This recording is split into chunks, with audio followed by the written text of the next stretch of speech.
雑談です。プロミスです。ハラセンということで始まりましたハラセンラジオ。陣内智則の面白い方、原田専門家でございます。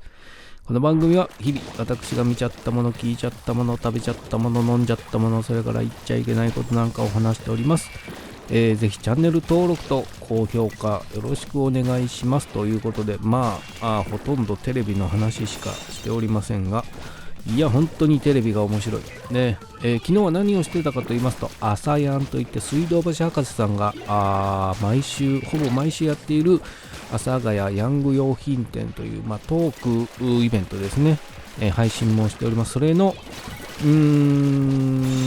に行っておりまして、オープニングとかね、いろいろやってるんですが、昨日は近田春夫さんを招いて、考えるヒットジャニーズ編の書籍が出てるんですけれども、それを掘り下げるのと、前回に引き続き、調子悪くて当たり前近田春夫伝の、掘り下げですねのお話を聞いておりましたけど、本当に近田春夫さんが本当に面白くてね、なんだろうな、全部ひっくり返してくるっていうのがまず大前提に全部ひっくり返してくるっていうのはね、そこが面白いですよね。どこまでね、なんて言ったらいいんだろう、本に書いたことは当然書いたことなんで、その当時ね、書いた当時はそう思っていた、そうだったとしても、後からねこうでしたよねって確認の意味で尋ねるとひっくり返したりねっていうところも面白くて、本当に鉄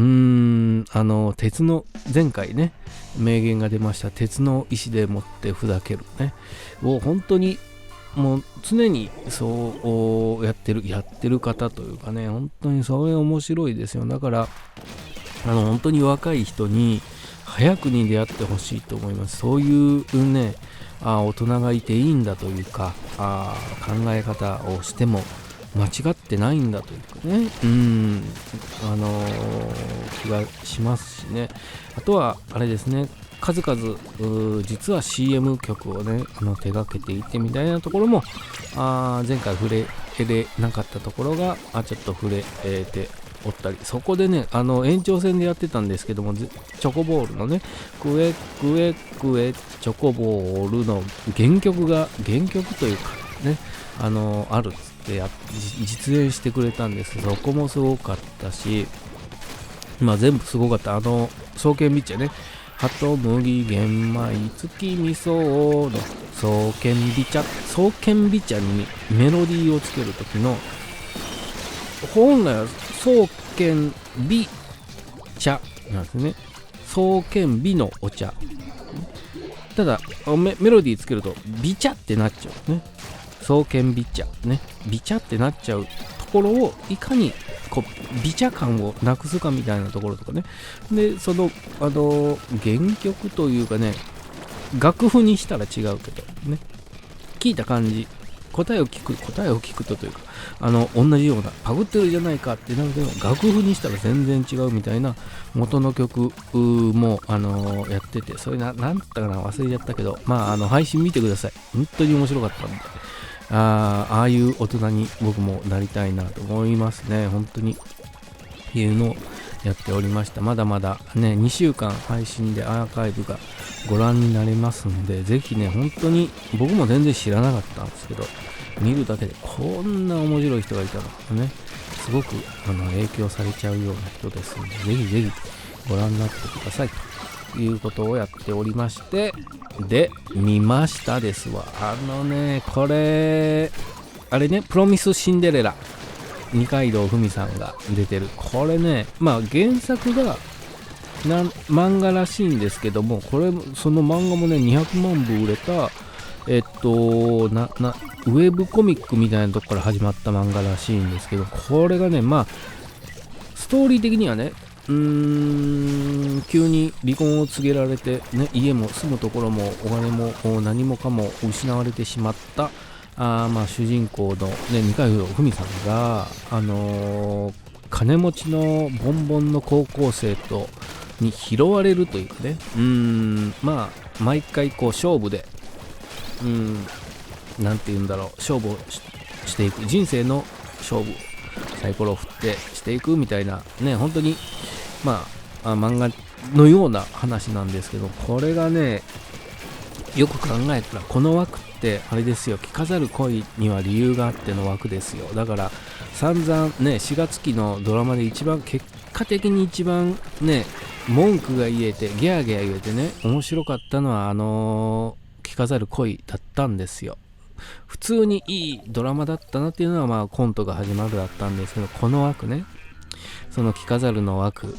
なんですけども、まあ文句が言える、まあ設定からして文句言えるじゃないですか。で言うたら住むとこなくなったね、二階堂ふみさんに対して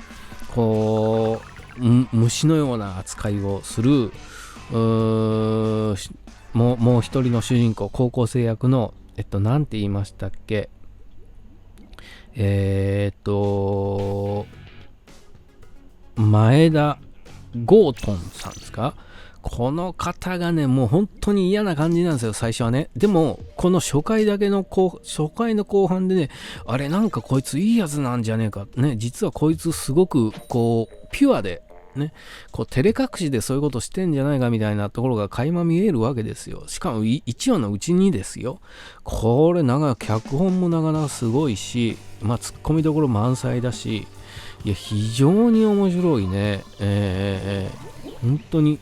いやこれはちょっとなんだ侮ってたというか、僕は単に二階堂ふみさんが見たいからね見てたんですけど、いやこれドラマなかなか面白いですよ。本当にしかもね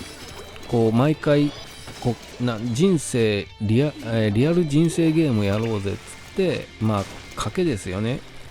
をするんですけど、それの仕掛けがこう毎週やるドラマの上でストーリーもねこの後どうなっていくんだろう、この二階堂ふみさんはどうなっていくんだろうかっていうストーリーと、それからそのね毎回こうゲーム的な仕掛けというかでその人生ゲームがあるんですけども、まあストーリーの方がねこれがね高校時代に実はその前田ゴートンさんのお兄さん、まあ仲の悪いお兄さんねが経営する旅館、老舗旅館を経営してる副社長なんですね、お兄さんがそのお兄さんと二階堂ふみさんが高校時代にこう一悶着あった人っぽいというかね、まあ人なんですけど、そこでその旅館で働くことになるみたいないろいろねこの人間関係、それから過去昔がどうなってね結局の副社長とつながるというか再婚するのかなどうなのかなっていうところがまあ主なというかねストーリーのね楽しみなところなんですが、本当にこれはすごい面白い、単純に面白いし、こうギャーギャー言えるツッコミどころが多いっていう意味でもこれは非常に面白いドラマだなと思って見ておりましたんで、ぜひね TVer で見逃し配信ありますのでぜひご覧になってくださいっていうのと、それからね夜中にこうね二階堂ふみさんの過去の作品でも見ようと思ってねリバースエッジを見たんですよ。映画リバースエッジ、雪貞薫さんでしたっけ、雪貞監督のねリバースエッジ、これ恐ろしいですよ。岡崎京子さんの原作の、これまた漫画原作の映画なんですけども、これがね若いうちにこれを見ちゃうといろいろ影響されちゃって大変なことになるんじゃないかっていうぐらいすごい映画でね、僕も見てなかったんでここ見たんですけど、まあ一番ねこう見る動機になったのは二階堂ふみさんなんですけども、これやっぱ岡崎京子さんをこれ若いうちに見たらこれ相当ななんて言うんだろうな、人生に多大な影響をね受けると思いますんで、これは年いってからぜひ見ることをお勧めしますね。若いうちにこれ見ちゃダメだなっていうような、本当にすごい映画で、漫画もね、そうですけども、あとはね、その二階堂ふみさんが体を張った演技をしてるんですけど、これは素晴らしいね。だから岡崎京子さんの漫画だからっていうのはあるんだろうと思うんですけど、それすごいですよ、本当に。それも含めて見ると、何でした、リバースエッジじゃなくて、プロミスシンデレラの河原のシーンがいろいろそっちも含めて二階堂ふみさんと河原っていうのが、これなかなかねきますよ。そこもつながってるというか、暗喩しているんじゃないかなとね、深読みしちゃったりもできるんで、ぜひね、リバースエッジはあまりおすすめしないけども、何でした、プロミスシンデレラを見る上では、これはなかなか見ておくと、河原のシーンが効いてくるというかね、なんだったらドラマの方でそこもこうなんか仕掛けてきそうな匂いがしますけどねっていうのを見て、おりましたんで、リバースエッジはネットフリックスでありましたんで、入ってきたらね、こう見てみるのもいいかなと思って見ておりました。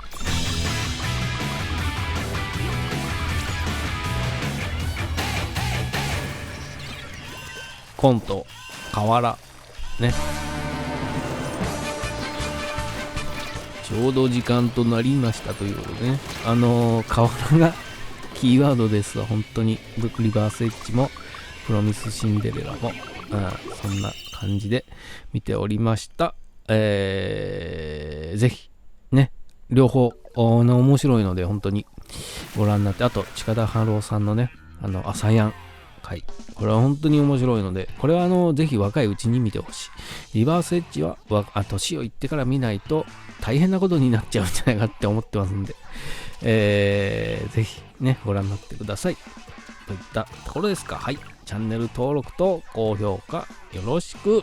お願いします。ありがとうございました。